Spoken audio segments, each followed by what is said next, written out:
وقل لعبادي يقولوا التي هي أحسن إن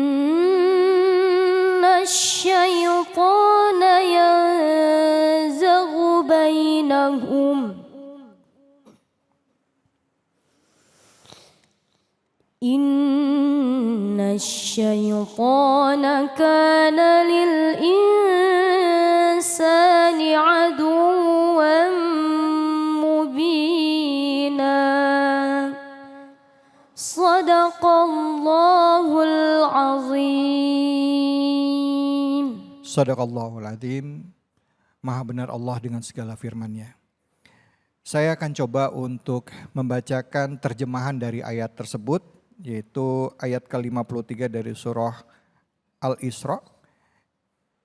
Dengan menyebut nama Allah yang Maha Pengasih lagi Maha Penyayang. Dan katakanlah kepada hamba-hambaku, hendaklah mereka mengucapkan perkataan yang lebih baik atau lebih benar. Sungguh setan itu selalu menimbulkan perselisihan di antara mereka. Dan sungguh setan adalah musuh yang nyata bagi manusia.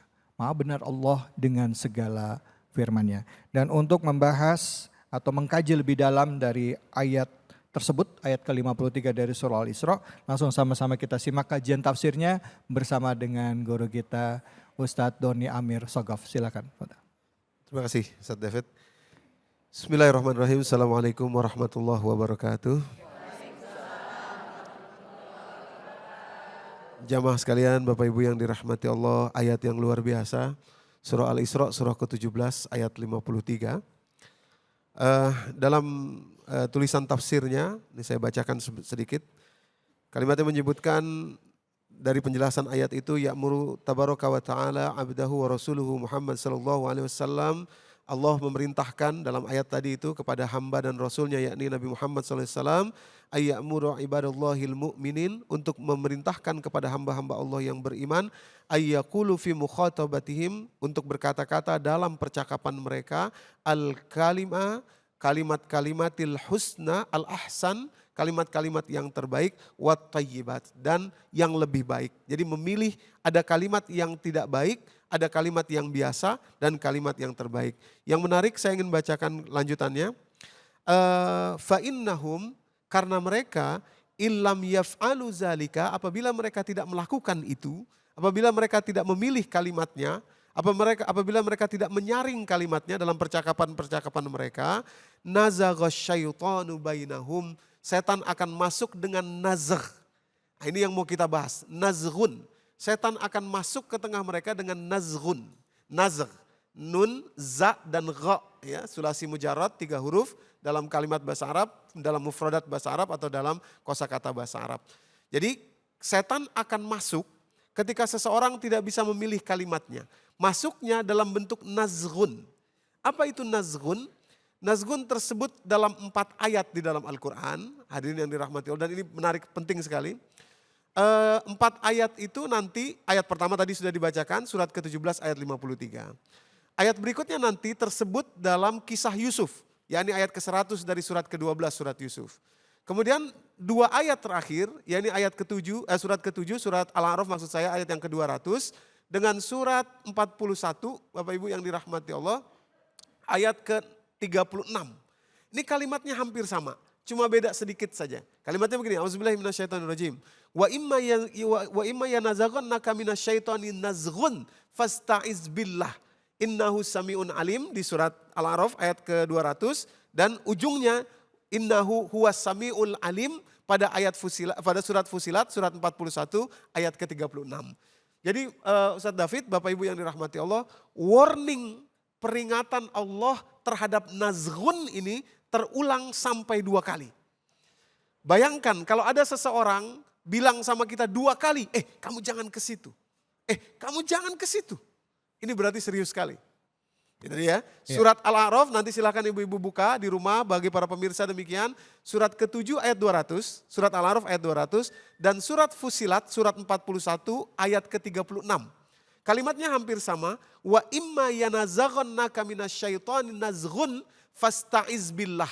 Dan apabila setan sudah masuk ke dalam dirimu, berusaha masuk dengan nazghun, sebentar lagi kita jelaskan apa itu nazghun, fasta'iz billah, maka buru-buru bertawus minta perlindungan kepada Allah. Allah. 2 kali terulang itu. 2 kali terulang itu. Nah, apa itu nazghun? Jadi nazghun tadi pada surat ke-17 ayat 53 tadi dibacakan qori kita, kalau kita tidak berkata yang baik, nazghun yang masuk, setan yang masuk lewat nazghun, kacau balau. Contohnya mana? Hadirin yang dirahmati Allah, surat Yusuf surat ke-12 ayat ke-200. Ketika Nabi Yusuf pada perjalanan hidup beliau berhasil kemudian menjadi orang besar, orang hebat, ketika itu sudah di puncak segalanya, kemudian beliau membawa ayahnya, orang-orang sujud kepada beliau tanda penghormatan, disitulah beliau mengatakan kepada bapaknya, wahai bapakku, inilah makna mimpi yang dulu pernah aku ceritakan kepadamu. Dan di tengah kalimat, nanti silakan Bapak Ibu cek, ini ayatnya panjang, ayat ke-100 dari surat ke-12, di tengah kalimat Nabi Yusuf mengatakan, sungguh Allah telah memberikan kebaikan kepadaku. Setelah berikutnya ada kalimat begini, mim ba'di an nazagha syaitanu baini wa baina ikhwati. Setelah dulu setan dengan nazghunnya menghancurkan hubunganku dengan saudara-saudaraku. Menghancurkan hubungan saudara-saudaraku dengan aku. Jadi apa itu nazghun? Dicontohkan oleh saudara-saudara Yusuf pada surat ke-12 ini, surat yang sama. Sekarang kita ke ayat yang ke-8. Kalimatnya begini, ayat 8, silahkan ibu-ibu buka. Ayat ke-8 dari surat ke-12. Penting untuk kita belajar dari Al-Quran ini ya, contohnya sehingga nanti kita tahu. Kalimatnya begini, ketika yang paling tua di antara saudara-saudara Yusuf mengatakan kepada saudara-saudaranya, inna Yusufu wa akhuhu ahabbu minna ila abina wa nahnu usbah. Ini kalimatnya. Yang tua mengatakan sesungguhnya Yusuf dan saudaranya Bunyamin ini lebih dicintai oleh bapak kita daripada kita. Perhatikan ada kalimat wa nahnu usbah. Padahal kita lebih layak untuk dicintai. Jadi nazghun adalah perkataan yang berisi atau berdasar dari amarah yang pertama dan berisi takabur. Ada kata-kata wa nahnu usbah, kita lebih baik daripada Yusuf. Kita lebih baik daripada saudara Yusuf, takabur. Dan yang kedua berasal dari marah. Begitu kalimat ini dilepaskan di tengah-tengah saudara Yusuf, lihat pada ayat ke-9-nya mereka semua terprovokasi, mereka semua kompak mengatakan uqtulu Yusuf awit rohuhu ardon. Ayo kita bunuh Yusuf atau kita buang dia ke negeri yang jauh. Terjadilah apa yang terjadi. Kalimat provokasi. Jadi Bapak Ibu yang dirahmati Allah, nazghun, dan ini adalah pintu setan masuk kepada kita adalah kata-kata ketika Anda marah, satu. Maka marah jangan pernah berkata-kata. Kalau Anda sedang marah, tutup saja mulut, tutup saja jari, jangan dekat-dekat kepada berkomunikasi. Tutup dulu, sebentar tutup dulu. Pada ayat 53 tadi surat ke-17, kalau ibu baca ayat ke-52-nya, itu Allah mengatakan di situ bagaimana orang-orang yang dibangkitkan dari kubur, mereka mengatakan ternyata di alam kubur kami hanya sedikit saja, hanya sebentar saja. Lanjutan tafsirnya menjelaskan kalau Anda tahan marah, saat Anda marah, pingin keluar kata-kata itu. Tapi kalau Anda tahan, itu cuma sebentar saja. Cuma sebentar saja. Dan Anda akan mensyukurinya. Tapi kalau Anda lepaskan marah itu, setan masuk namanya nazghun.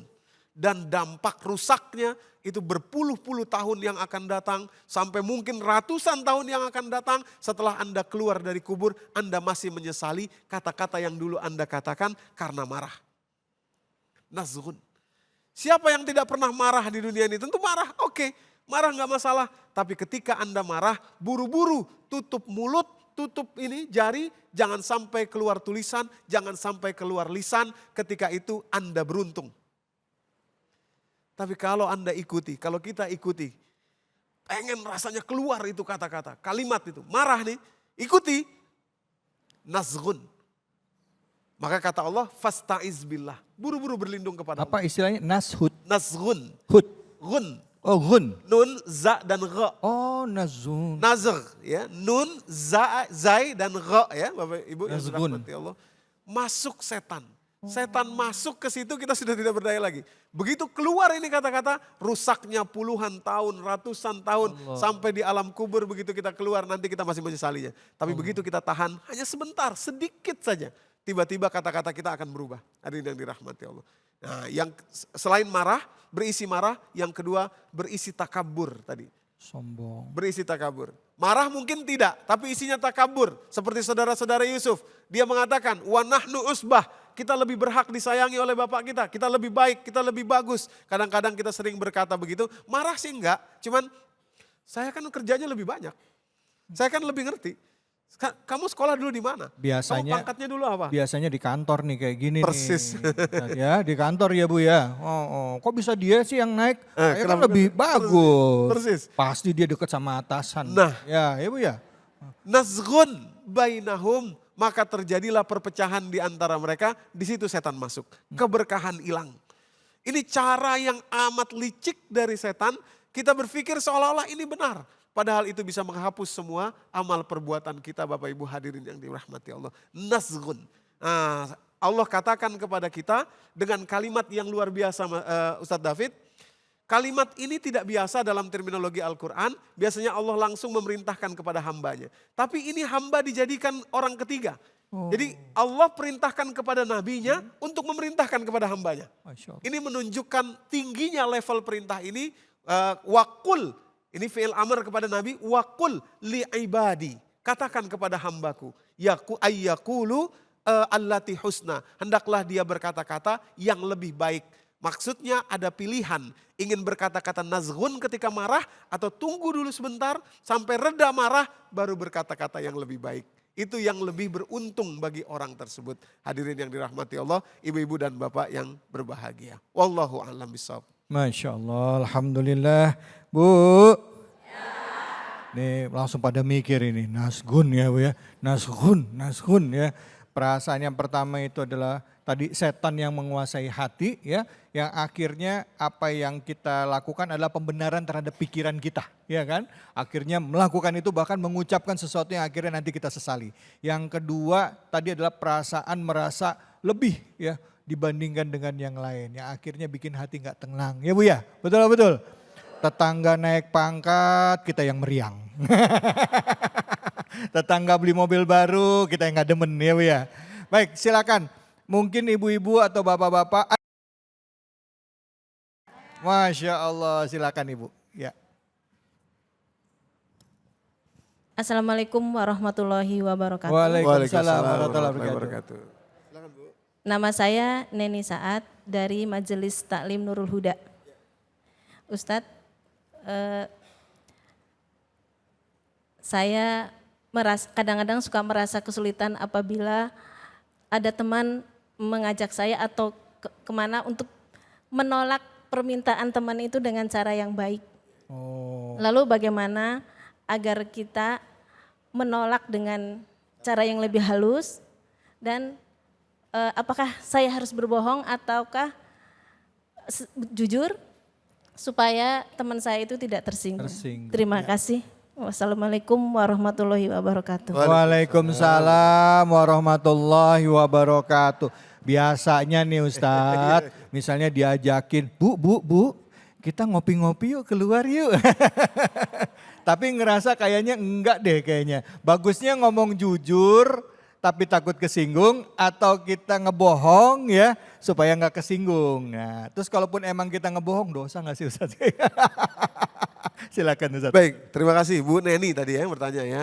Ibu-ibu bapak yang dirahmati Allah, Ustadz David, kata-kata itu ada 8+1 dalam Al-Quran, jenisnya, tipenya ya. Karena kata-kata itu nggak bisa sembarangan. Ada kata-kata yang diperuntukkan khusus untuk orang tertentu. Kalau kita nggak pakai kata-kata itu dosa kita. Contoh, kaulan karimah, ada 8 ya.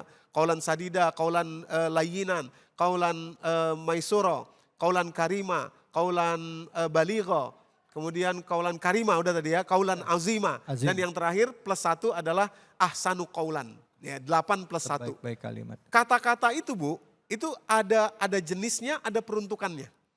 Ini kalau jenisnya kita pakai untuk peruntukan yang salah, kita yang dosa. Contoh, kaulan karima. Kaulan karima itu diperuntukkan untuk orang tua dan guru. Kalau kita pakai kepada guru dan orang tua kata-kata yang biasa, kita salah, dosa. Contoh, ada orang tanya begini sama saya, Ustadz, gimana ya cara ngingetin ibu saya? Kenapa Bu? Ibu saya ini sudah tua, sudah sepuh, usia sudah 80-an. Tapi setiap kali diberi uang oleh anak-anaknya beli perhiasan melulu. Saya mau bilangin, Bu, tolong ditabung dong, diinfak sodako dong. Kan sudah sedikit lagi, sudah bau tanah gitu. Saya bilang sama ibu itu, maaf ya Bu. Kayaknya yang perlu diingetin bukan ibunya ibu. Yang perlu diingetin ibu. Iya. Karena nggak boleh berkata begitu kepada orang tua. Orang tua nggak sama dengan yang lain. Gitu ya. Saya cepat aja ya, tentu tidak mungkin kita bahas semua. Dan ada lagi kaulan baligha. Nah, baligha ini adalah kaulan kata-kata kepada orang yang boleh kita katakan kepada orang-orang yang terindikasi nifak. Contoh, ada orang-orang yang suka berbohong kepada kita. Lalu dia mengajak sesuatu atau berkata sesuatu. Kita boleh mengatakan kaulan baligha. Apa itu baligha? Perkataan yang pedes, nyampe, pedes. Gitu, boleh. Tapi kalau orang tidak terindikasi nifak, tidak boleh kita pakai. Nah, jadi agak sulit untuk menjawab pertanyaan ibu kalau saya tidak tahu orangnya seperti apa. Kalau orang itu orang beriman, orang baik, kawan ibu, maka katakan yang sebenarnya. Maaf saya nggak bisa ikut, saya ada ini, saya ada itu. Tapi kalau orang itu terindikasi nifak, bisa dikatakan dengan kaulan baligha. Kalau orang itu dekat hubungannya dengan ibu, maka katakan dengan kaulan sadida. Kalau orang itu mungkin adalah objek yang ingin ibu dakwahi, misalkan ibu ingin tunjukkan akhlak karimah ibu kepada dia supaya dia ikut pengajian dan lain sebagainya, katakan kaulan lainan. Iya. Ini luar biasanya Al-Quran. Wah, kayaknya 8+1. Kayaknya kita mesti bahas lebih dalam nih Ustadz mengenai kalimat-kalimat ini ya Ustadz ya. Betul, persis. Nah, Ustadz kira-kira nih Ustadz dari pertanyaan ibu tadi, berarti kita nggak boleh dong bohong untuk kebaikan. Nah, ini dia. Ada kan ibu istilah kayak gitu Bu, benar gak Bu? Ada ya? Kita bohong buat kebaikan. Iya. Hadirin yang dirahmati Allah Bapak Ibu, ya. Bohong itu hanya dibolehkan untuk 3 hal. Yang pertama saat terjadi perang. Yang kedua saat menyelamatkan nyawa manusia. Dan yang ketiga saat menyelamatkan hubungan 2 orang yang berseteru. Umpamanya Ustadz David sama ibu, ibu sama ibu lah ya misalkan berantem. Terus saya bohong ke ibu, Bu si ibu A ngajak ketemu padahal enggak. Bu si ibu B ngajak ketemu padahal enggak, boleh. Hanya untuk ketiga hal itu. Jadi tidak ada bohong untuk kebaikan keluar dari 3 hal itu enggak ada. Hanya untuk perang, menyelamatkan nyawa manusia dan menyelamatkan hubungan 2 anak Adam. Baik, ya. baik. Allah alam bisa. Alhamdulillah, terima kasih banyak Ustadz Doni. Terima kasih, Ustadz David. Bu, alhamdulillah. Dapat ilmu ya Bu ya? Apa tadi? Nazgun. Wah hebat ini. Alhamdulillah Ibu. Nazgun ya. Ya, habis itu apa lagi Ustaz tadi? Apalagi yang biasanya ini ya, perasaan takabur. Jadi jaga hati kita. Ya, Oke. marah dan takabur. Nanti kita akan bahas lagi lebih dalam lagi dengan ayat-ayat yang ada di dalam kitab suci Al-Quran tentunya. Terima kasih Ustadz Doni. Kita akan lanjut lagi tetap di sini di Cahaya Hati Indonesia. Natawassal bil hubaba wal batulil mustataba wan nabi summa sahaba fa'azad wa mujaba. Natawassal bil hubaba wal